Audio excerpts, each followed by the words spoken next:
Bibliotekat krijojnë një mundësi të mirë për interaktivitet, duke i bërë materialet më të aksesueshme për publikun e gjerë. Në Bibliotekën Shkencore të Universitetit Luigjë Gurakuqi ka një literaturë muzikore e cila përbën një pasuri për kulturën e Shkodrës. Pjesë e fondit janë libra mbi teorinë dhe historinë e muzikës, biografi të kompozitorëve vendase të huaj e të tjerë. Krahas letërsisë, krahas fushave të tjera shkencore, juridike në një bibliotekë të universitetit, një vend të rëndësishëm duhet të ketë edhe studimet për muzikën. Muzikologjia është disiplinë shkencore dhe nuk ka të bëjë me një histori, nuk ka të bëjë me një tregimtari, por është disiplinë shkencore me dhënën shkencore.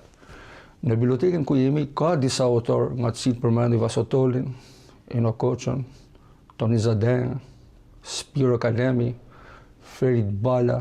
Ajo i shërben jo vetëm studentëve, por edhe studiuesve që zgjedhin të thallohen më shumë në kërkimin e tyre. Kam vendosur me studiu këtë fushë dhe nuk do të gaboj më për me folë mbi muzikën pa ardhur me u referu dikun dhe pa thënë diçka se nuk mund t'ia fusim kot. Është disiplinë shkencore, është e domosdoshme për me komunikuar në një nivel tjetër. Përtej asaj çka ofron sot kjo bibliotekë, për muzikologun Gjurezi ndihet domosdoshmëria për pasurim të mëtejshëm të fondit. Do të ishte më vend që në këto biblioteka libri muzikor të rinovohej, të drejtoheshim literaturës moderne, ka një mangësi botimesh, ka një mangësi vënies së rëndësi të kësaj fushë, që don si të gjitha fushat e tjera. Me investime të mëtejshme në ruajtje, akses dhe promovim, ky fond mund të shndërrohet në një qendër të fuqishme kërkimore dhe edukative për muzikën në kryeqendrën e Veriut.